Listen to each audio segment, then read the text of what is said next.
Welcome.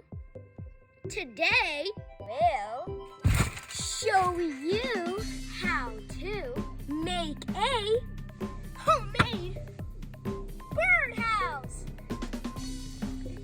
But before we start, hit that subscribe button, smash that like button, and ring the notification bell. What you need to build this awesome bird trap is a fishing pole, some strawberries, and a crate. So before we begin, you're supposed to have a rock. Then you're supposed to put the crate like this.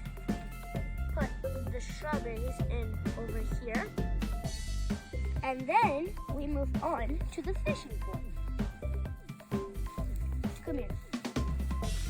Attach it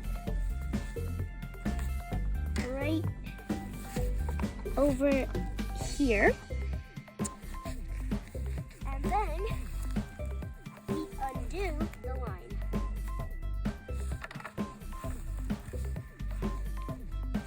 And then we walk to a spot